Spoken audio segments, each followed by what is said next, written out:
Welcome back to The Explainer. We're diving straight into a massive turning point today. In our previous sessions, we watched Aarav conquer Retirement Mountain. He mastered time, he navigated the forest of compounding, and he finally escaped the inflation dragon. He completely understood why building a massive financial reservoir before retirement is a non-negotiable. And honestly, if you've ever felt that heavy pressure to build wealth, you know exactly the relief he felt. For the first time, Aarav wasn't worried. He had this deep, newfound confidence. He had the why all figured out. But here's the catch. Knowing the why doesn't automatically hand you the what. So, the old man walking with Aarav just stops right in his tracks. He looks at Aarav, and with one impossibly simple question, he shatters all that confidence. You know you must invest, but what will you buy? Aarav just freezes. It's a brilliant moment, really, because he had never actually asked himself that. He knew he had to put his money somewhere to beat inflation, sure, but where exactly? That sudden realization hits so hard. We've all been there, right? Sitting with our savings, totally paralyzed by the sheer number of choices. Knowing you should invest is a completely different universe from knowing how and where, and this single question kicks off a whole new journey of discovery. To answer this, the old man takes Aarav to a totally new place, the city of infinite doors. Imagine standing there. Unlike the loud, chaotic markets they visited before, there's just absolute silence here. And doors. Thousands upon thousands of doors stretching as far as you can see. Every single door has the name of a company on it. A door for steel, a door for banks, hospitals, tech, airlines, retail, you name it. There's literally no end to them. Aarav is just standing there totally overwhelmed by the scale of the economy, and he whispers, "Which door should I enter?" The old man just shrugs. "You tell me." But watch what happens when Aarav actually tries to open one. He walks up to the very first door, pulls the handle, fully expecting to see a nice, simple business. Instead, he gets hit with an absolute avalanche of paper, thousands of pages just flying at him. Instantly, he's buried in revenue figures, operating margins, debt structures, cash flow statements. He's staring at promoter holdings, competition analysis, government policies, huge annual reports, and these incredibly complex mathematical models for future risks. So he quietly shuts the door. He opens another one, exactly the same thing, and another.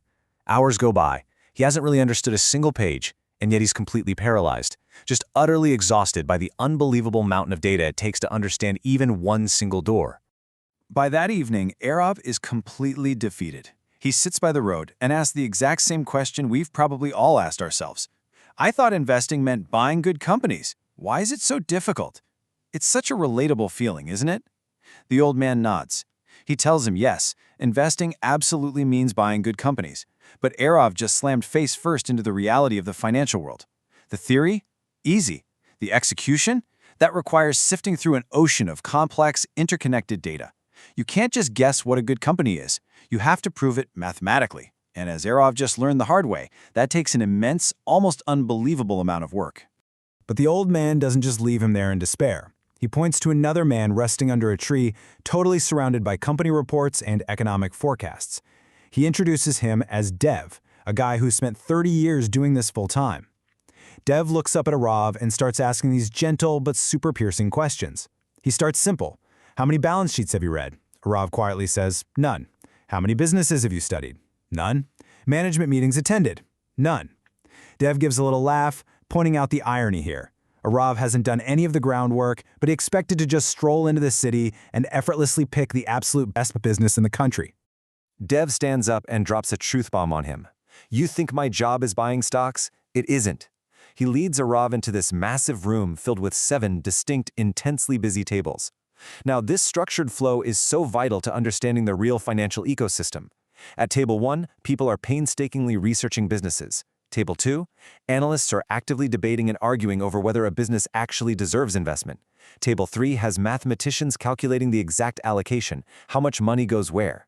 Table 4 is totally dedicated to monitoring every investment already made, because markets literally change every second. Table 5 measures the returns, Table 6 strictly measures risks, and Table 7 prepares detailed, transparent reports for the investors. Picking a stock is just a tiny fraction of the actual work. As they're taking in this massive operation, Dev delivers this absolutely crucial realization. Buying stocks is only one small part of my work.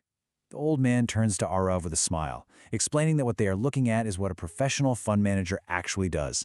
It's not some guy in a fancy suit throwing darts at a newspaper.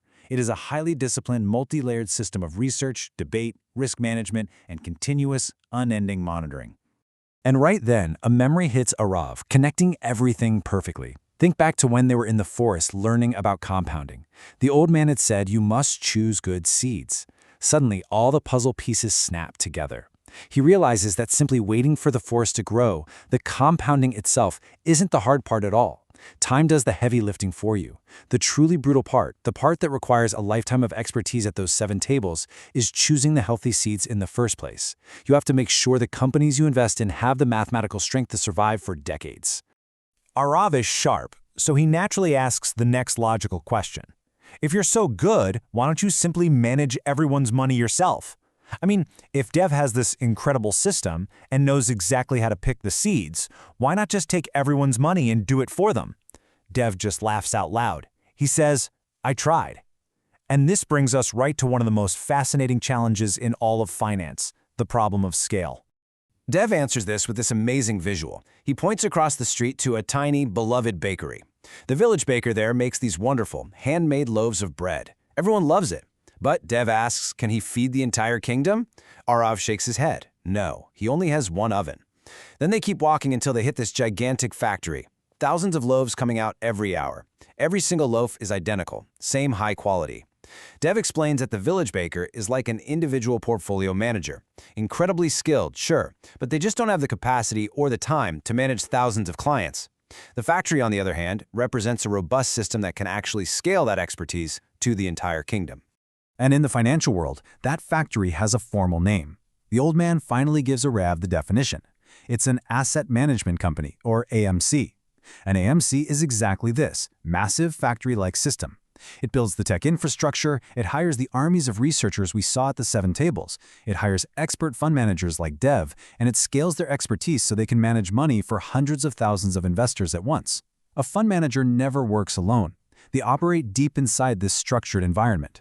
And this is a total game changer, because it means everyday people can suddenly access the kind of elite financial management that used to be reserved just for the ultra-wealthy. Behind this incredible AMC factory, Aarav spots something familiar but on an unprecedented scale, the Great Reservoir. But instead of water, people from all walks of life are quietly pouring their coins into it. We're talking teachers, doctors, engineers, drivers, students. Everyone is bringing their hard-earned savings and pouring them into this one gigantic collective pool right behind the factory. It's such a powerful visual when you think about the sheer force of collective financial power.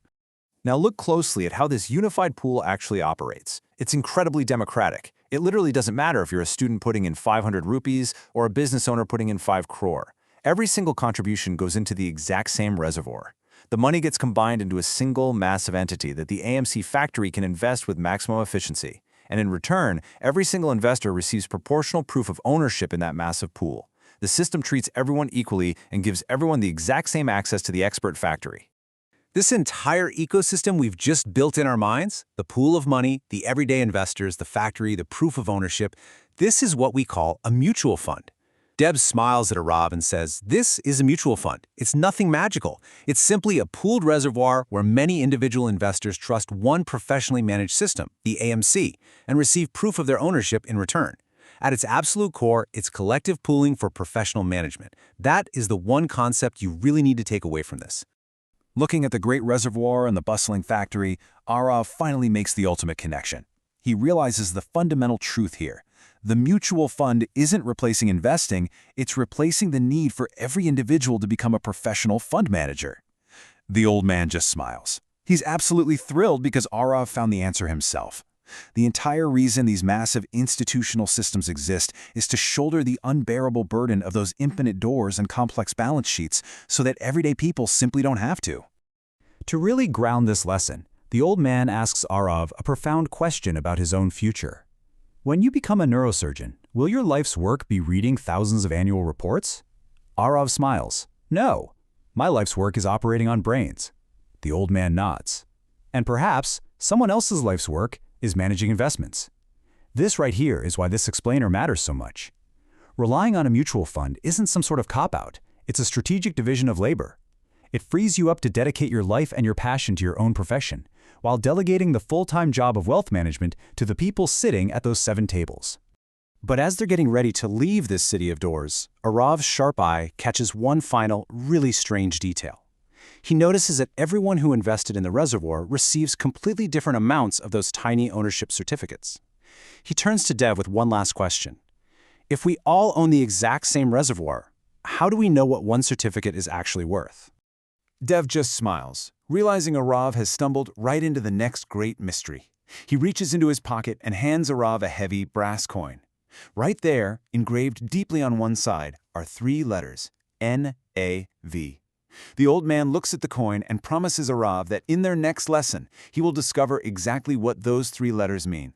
He's going to learn why beginners so often look at a 20 rupee mutual fund and a 200 rupee mutual fund and automatically assume the 20 rupee one is cheaper, and why that seemingly logical belief can be completely and dangerously wrong. That is a mystery I seriously can't wait to unravel with you next time. Thank you so much for joining me on this explainer, and I'll catch you in the next one.